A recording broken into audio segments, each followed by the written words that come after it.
ഒരു മുട്ട വെച്ചിട്ട് വളരെ ടേസ്റ്റി ആയിട്ട് ഒരു കറിൻ്റെ റെസിപ്പി ആയിട്ടാണ് ഞാൻ വന്നിട്ടുള്ളത്. അപ്പോൾ അതെങ്ങനെ ഉണ്ടാക്കാം നമുക്ക് നോക്കിയാലോ.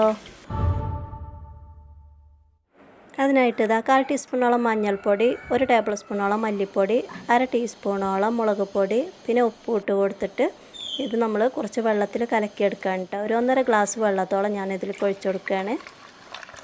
ഒരു മുട്ട മാത്രം വെച്ചിട്ട് വളരെ സിമ്പിളായിട്ട് ഉണ്ടാക്കിയെടുക്കാൻ പറ്റിയൊരു കറി തന്നെയാണ് ഇത് കേട്ടോ. അപ്പോൾ അതിനായിട്ട് ഇനി നമ്മൾ കുറച്ച് ചെറിയ ഉള്ളി അതുപോലെ കറിവേപ്പിലയും കൂടെയാണ് എടുക്കുന്നത്. ഇനി ചെറിയ ഉള്ളി ഒന്ന് കട്ട് ചെയ്തതിന് ശേഷം നമ്മൾ ഗ്യാസിൽ ഇതുപോലെ ഒരു ചട്ടി വെച്ചിട്ട് അതിലേക്ക് ഒരു 3 ടേബിൾ സ്പൂണോളം വെളിച്ചെണ്ണ ഒഴിച്ചെടുത്തിട്ട് കട്ട് ചെയ്ത് വെച്ച ചെറിയ ഉള്ളി ഇതിലേക്ക് ഇട്ട് കൊടുക്കുകയാണ് കേട്ടോ.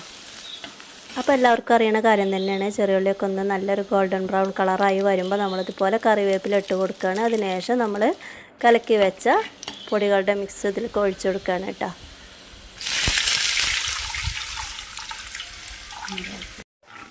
വെള്ളം ഒഴിച്ചു കൊടുത്തതിന് ശേഷം ഇതുപോലെ ഒന്ന് മിക്സ് ചെയ്തിട്ട് ഈ കറി നന്നായിട്ട് തിളച്ച് വരുമ്പോൾ നമ്മളെടുത്ത് വെച്ച മുട്ട അതിലേക്ക് പൊട്ടിച്ചൊഴിച്ചു കൊടുക്കുകയാണ്. അപ്പോൾ ഈ സമയത്ത് നിങ്ങൾക്ക് എൻ്റെ വീഡിയോ ഇഷ്ടമാണെങ്കിൽ ഒന്ന് ലൈക്ക് ചെയ്യാൻ മറക്കരുത്. കൂടാതെ സബ്സ്ക്രൈബ് ചെയ്യാത്ത കൂട്ടുകാരുണ്ടെങ്കിൽ ഒന്ന് സബ്സ്ക്രൈബ് ചെയ്ത് സപ്പോർട്ട് ചെയ്യാൻ മറക്കരുത് കേട്ടോ. മുട്ട പൊട്ടിച്ചൊഴിച്ചു കൊടുത്തതിന് ശേഷം എല്ലാം കൂടെ അതുപോലെ ഒന്ന് മിക്സ് ചെയ്തെടുക്കുകയാണ്. അതിനുശേഷം ഈ കറി നന്നായിട്ടൊന്ന് തിളച്ച് വന്നാൽ നമ്മുടെ കറി റെഡി ആയിട്ടോ. അപ്പോൾ ഈ സമയത്ത് നിങ്ങളുടെ ഫ്രണ്ട്സിനോ റിലേറ്റീവ്സിനൊക്കെ ഈ വീഡിയോ ഇഷ്ടമായിട്ടുണ്ടെങ്കിൽ ഒന്ന് ഷെയർ ചെയ്യാൻ മറക്കരുത്. അതുപോലെ തന്നെ തൊട്ടടുത്തുള്ള ബെല്ലൈക്കൻ എനേബിൾ ചെയ്യുകയാണെങ്കിൽ ഞാൻ അപ്ലോഡ് ചെയ്യുന്നത് പോലെയുള്ള സിമ്പിൾ റെസിപ്പീസ് എല്ലാം നിങ്ങൾക്ക് നോട്ടിഫിക്കേഷൻ കിട്ടും.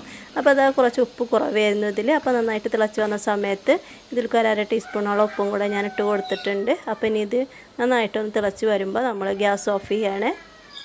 അപ്പോൾ അതാ കണ്ടോ, കറി നന്നായിട്ട് തിളച്ച് വന്നിട്ടുണ്ട്. ഇനി നമുക്ക് ഗ്യാസ് ഓഫ് ചെയ്യാണ്. അപ്പോൾ ഈ കറി നിങ്ങൾക്ക് ഇഷ്ടമായിട്ടുണ്ടെങ്കിൽ വീഡിയോ റിലേറ്റഡ് ആയിട്ടുള്ള കമൻറ്റ് നിങ്ങൾ രേഖപ്പെടുത്താൻ മറക്കരുത്. അപ്പോൾ അടുത്തൊരു വീഡിയോ കാണുന്നവരെ എല്ലാ കൂട്ടുകാർക്കും അസ്സലാമു അലൈക്കും.